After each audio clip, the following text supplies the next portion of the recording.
pemirsa, khususnya Anda mahasiswa Universitas Terbuka. Selamat berjumpa dalam program perkuliahan Universitas Terbuka. Pada pertemuan ini kita akan membahas mata kuliah perpajakan dengan topik pajak penghasilan pasal 21 atau lebih dikenal dengan PPh pasal 21. PPh pasal 21 adalah pajak yang paling dinamis karena perkembangannya mengikuti perkembangan perubahan PTKP. Sebagaimana tahun 2015 ini terjadi perubahan PTKP, sehingga peraturan tentang pemotongan dan pemungutan PPh pasal 21 diperlukan adanya updating aturan perpajakannya.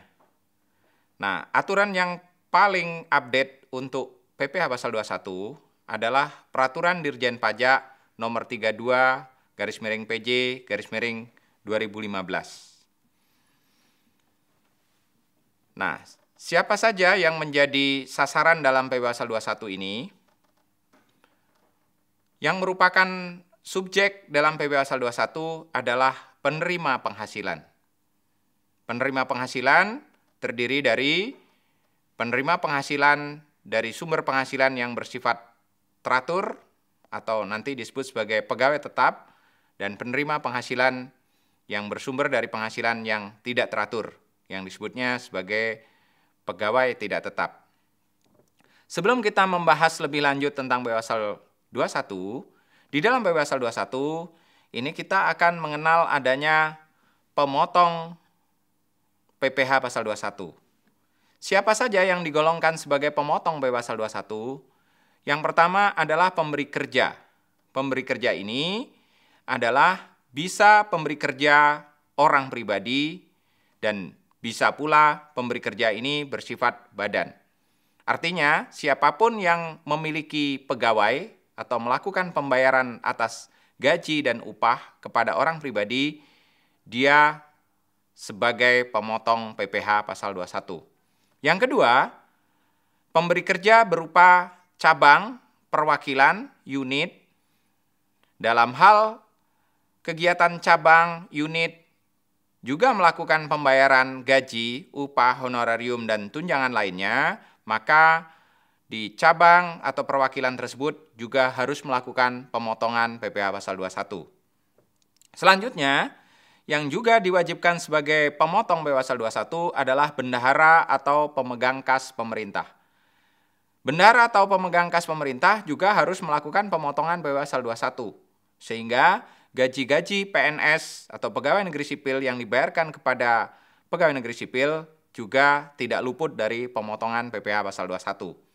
Yang berikutnya, dana pensiun, Badan Penyelenggara Jaminan Sosial Tenaga Kerja, dan badan lainnya yang melakukan pembayaran uang pensiun dan uang yang diberikan kepada pekerja-pekerja yang telah purna dan itu dilakukan secara teratur, maka dana pensiun atau penyelenggara jaminan sosial tenaga kerja tersebut juga wajib melakukan pemotongan PPh pasal 21.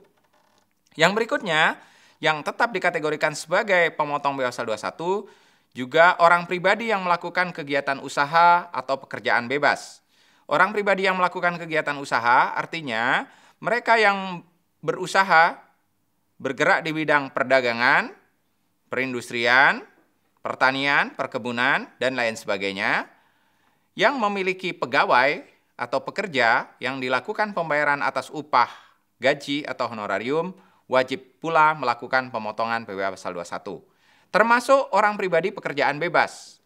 Orang pribadi pekerjaan bebas adalah orang pribadi yang menjalankan profesinya. Profesi sebagai konsultan pajak, sebagai akuntan, notaris, dokter, dan lain sebagainya. Apabila memiliki pegawai yang penghasilannya telah melampaui penghasilan kena pajak, maka orang pribadi pekerjaan bebas tersebut juga wajib melakukan pemotongan PPh pasal 21. Yang berikutnya, penyelenggara kegiatan. Penyelenggara kegiatan yang melakukan pembayaran upah, gaji, honorarium kepada peserta kegiatan juga wajib melakukan pemotongan PPh pasal 21. selain pemotong di dalam PPh Pasal 21, ini yang terpenting juga adalah penerima penghasilan yang dipotong PPh Pasal 21. Siapa saja penerima penghasilan yang wajib dipotong PPh Pasal 21-nya? Yang pertama adalah pegawai. Yang kedua, penerima uang pesangon, pensiun, atau uang manfaat pensiun, THT, JHT. THT adalah tunjangan hari tua, JHT adalah jaminan hari tua, termasuk ahli warisnya. Yang ketiga, bukan pegawai. Yang keempat, anggota Dewan Komisaris atau pengawas yang tidak merangkap sebagai pegawai. Yang kelima, mantan pegawai.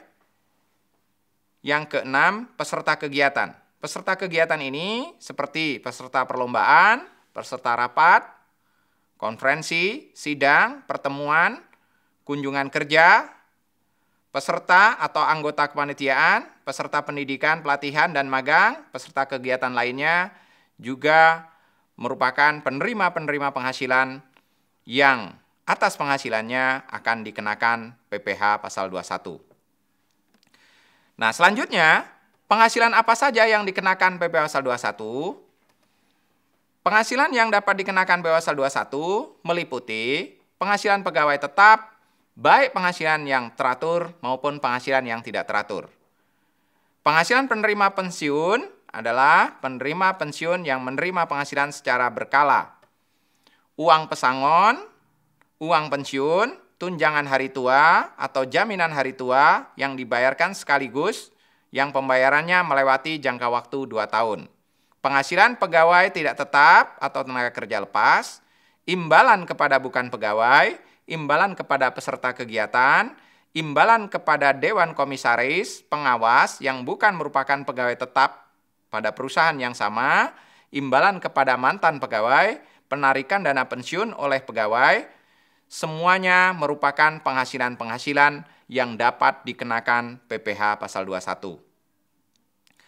Nah, namun demikian, ada penghasilan-penghasilan yang tidak dikenakan PPh Pasal 21. Penghasilan-penghasilan apa saja? Penghasilan tersebut terdiri dari pembayaran atau manfaat atau santunan asuransi kesehatan, santunan asuransi kecelakaan, asuransi jiwa, asuransi dwiguna, dan asuransi beasiswa. Yang kedua, penghasilan yang diberikan dalam bentuk natura atau kenikmatan. Nah, ini diatur tersendiri, dan yang kemudian, yang penghasilan yang tidak dikenakan pajak atau yang bukan merupakan objek PPh Pasal 21 adalah zakat atau sumbangan wajib keagamaan yang diterima oleh penerima zakat atau mustahik zakat tersebut. Yang berikutnya adalah beasiswa, sebagaimana dimaksud dalam Pasal 4 ayat 3 Undang-Undang PPh. Nah, penghasilan-penghasilan tadi termasuk penghasilan yang tidak dikenakan PPh Pasal 21. Nah, yang terpenting juga dalam perhitungan PPh Pasal 21 adalah batasan PTKP. Batasan PTKP artinya batasan penghasilan tidak kena pajak. Penghasilan tidak kena pajak sebagaimana diatur dalam PMK 122/PMK 011/2015 ditentukan bahwa untuk wajib pajak yang tidak kawin dan tidak memiliki tanggungan diberikan PTKP sebesar 36 juta per tahun. Kalau wajib pajak tersebut memiliki tanggungan, maka akan diberikan tambahan setiap tanggungannya 3 juta. Dan untuk wajib pajak yang statusnya berubah dari tidak kawin menjadi kawin, maka akan ditambah PTKP-nya dengan 3 juta setiap tahun. Nah, sehingga kalau kita mau melihat formulanya adalah apabila WP tidak kawin, maka PTKP-nya adalah 36 juta per tahun. Atau kalau kita bagi dengan 12 bulan, maka per bulan adalah 3 juta. Sehingga bagi pegawai tetap yang hanya memiliki penghasilan sampai dengan 3 juta, akan tidak dikenakan pajak. Demikian fungsinya PTKP. Nah, PTKP tersebut bertambah sesuai dengan perubahan status. Ketika wajib pajak kawin, maka PTKP-nya akan ditambahkan 36 juta karena statusnya menjadi kawin ditambah 3 juta, maka menjadi 39 juta per tahun. Nah, ketika telah memiliki tanggungan, tanggungan ini terdiri dari keluarga sedarah atau semenda dalam garis keturunan lurus 1 derajat ke atas dan ke bawah, serta anak angkat yang sah. Contohnya, tanggungan tersebut anak kandung, anak tiri, anak angkat yang sah, ayah atau ibu, dan ayah atau ibu mertua. Namun demikian, sekalipun seperti banyak yang dapat ditanggung, undang-undang mengatur atau peraturan ini mengatur bahwa tanggungan maksimum 3 orang. Sehingga kalau mencapai maksimum 3 orang, memiliki 3 orang anak, maka saat ayah dan ibunya masih ada dan merupakan tanggungan secara ekonomi, namun tidak dapat ditanggung secara PTKP. Jadi tanggungan maksimum hanya 3 orang atau status dengan K3. Nah, di luar dari tanggungan ini, di dalam penghitungan PW Asal 21 juga ada tarif yang diberlakukan secara khusus untuk orang pribadi penerima penghasilan. Tarif yang berlaku adalah tarif umum dalam pasal 17 ayat 1 huruf A Undang-Undang PPH. Untuk penghasilan kena pajak sampai dengan 50 juta akan dikenakan tarif 5%. Penghasilan kena pajak 50 juta sampai dengan 250 juta akan dikenakan tarif 15%. Penghasilan kena pajak 250 juta sampai dengan 500 juta akan dikenakan tarif 25%. Dan penghasilan kena pajak lebih dari 500 juta dikenakan tarif 30%.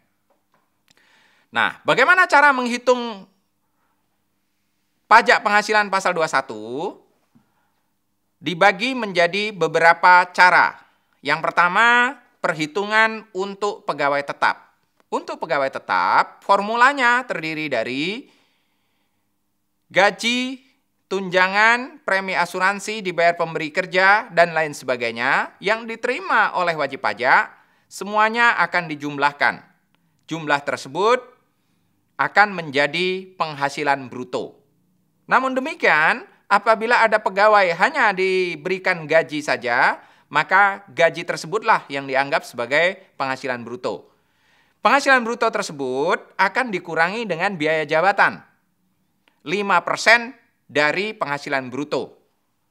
Namun, ketentuan mengatur bahwa biaya jabatan maksimumnya hanya 6 juta per tahun atau 500.000 per bulan. Nah, penghasilan bruto yang telah dikurangi dengan biaya jabatan, apabila pegawai tersebut ikut dalam program iuran pensiun atau iuran THT atau iuran JHT yang dibayar sendiri oleh wajib pajak, iuran tersebut boleh menjadi pengurang. Setelah dikurangi biaya jabatan dan iuran pensiun, maka menjadi penghasilan neto. Penghasilan neto tersebut akan dikali dengan 12 atau disetahunkan, baru kemudian dikurangi PTKP sesuai dengan status wajib pajak yang bersangkutan. Seperti yang di muka telah dijelaskan, PTKP tergantung keadaan wajib pajaknya. Apakah statusnya wajib pajak tidak kawin, wajib pajak mempunyai 1 tanggungan, wajib pajak kawin mempunyai 2 tanggungan, atau kawin mempunyai 3 tanggungan maksimumnya. Nah, penghasilan neto tadi apabila dikurangi PTKP, selisihnya akan menghasilkan yang disebutnya penghasilan kena pajak. Penghasilan kena pajak tadi sudah dijelaskan bahwa penghasilan kena pajak ini akan dikenakan pajak dengan tarif progresif. Apabila penghasilannya di atas 50 juta, itu tarifnya akan meningkat. Yang semula sampai dengan 50 juta itu hanya dikenakan 5%. Nah, ketika penghasilannya sudah mencapai 50 juta sampai dengan 250 juta, akan dikenakan tarif dengan tarif 15%. Dan seterusnya. Demikian sesuai dengan aturan-aturan di dalam tarif PPh pasal 21. Nah, PP Pasal 21 juga dapat dikenakan bagi pegawai tidak tetap. Pegawai tidak tetap artinya pegawai yang menerima penghasilan secara tidak teratur atau menerima penghasilannya secara harian, menerima penghasilannya secara mingguan, atau berdasarkan satuan yang dihasilkan, atau memborong penghasilan. Atas upah atau uang saku yang diterima secara harian, apabila penghasilannya hanya sampai dengan 300.000 per bulan,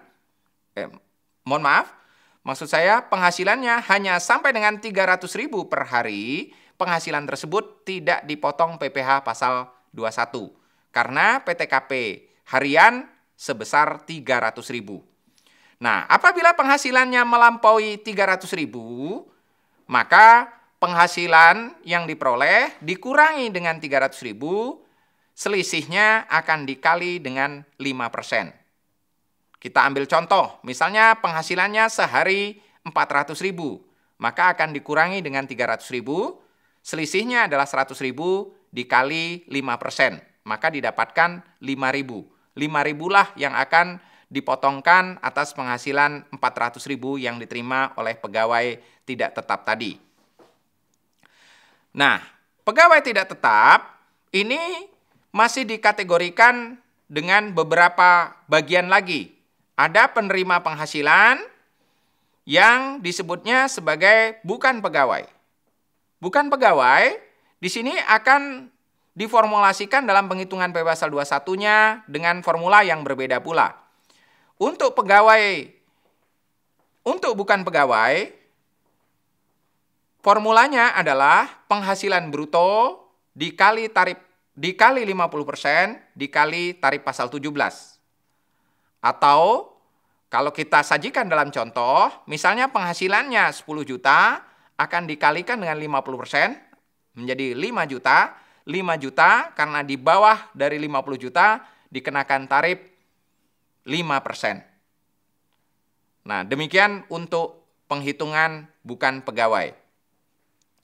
Nah, untuk bukan pegawai ini, apabila dia menerima penghasilan secara berkesinambungan, maka penghitungannya hasil perhitungan 50% tadi akan dikumulatifkan.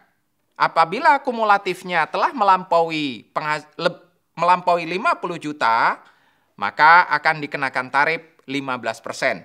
Dan seterusnya sesuai dengan ketentuan yang berlaku dalam tarif pasal 17.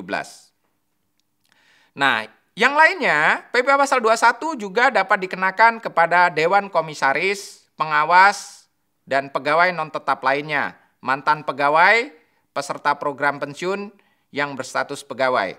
Nah, apabila pihak-pihak yang dimaksud tadi menerima penghasilan, maka honorariumnya akan dipotong PP Pasal 21. Bagaimana formulanya? Formulanya adalah penghasilan bruto langsung dikali dengan tarif pasal 17. Tarif pasal 17 tadi sudah dijelaskan, mulai dari 5%, 15%, 25%, dan 30%.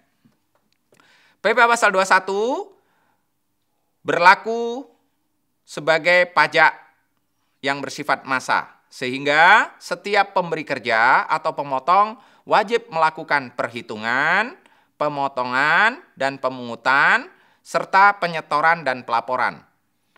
Kapan penyetoran harus dilakukan? Penyetoran harus dilakukan paling lambat tanggal 10 bulan berikutnya. Dan pelaporan akan dilakukan paling lambat tanggal 20 bulan berikutnya. Untuk saat ini, ketentuan PP Pasal 21 diatur bahwa untuk perusahaan yang telah memiliki lebih dari 20 karyawan, baik itu karyawan tetap atau karyawan tidak tetap, maka perusahaan tersebut wajib melaporkan PPh Pasal 21 dengan menggunakan ISPT atau elektronik SPT. Nah, ketentuan-ketentuan tersebut untuk menghitung PPh Pasal 21 menjadi kewajiban pemberi kerjanya. Bagi pemberi kerja yang tidak melakukan pemotongan pemungutan PPh Pasal 21, maka yang dipersalahkan adalah pemberi kerjanya, bukan pegawainya. Meskipun demikian, di dalam PP Pasal 21, yang disebut sebagai subjek PP Pasal 21 adalah pegawai penerima penghasilan. Perusahaan atau pemberi kerja disebut sebagai pemotong PP Pasal 21. Dan jangan lupa bahwa PP Pasal 21 ini karena bersifat massa, maka sepanjang tahun harus melaporkan minimal selama 12 kali pelaporan. Mulai dari bulan Januari, bulan Februari, dan seterusnya sampai bulan Desember. Nah, PPh Pasal 21 ini juga berhubungan dengan beban gaji yang dilaporkan dalam laporan laba rugi.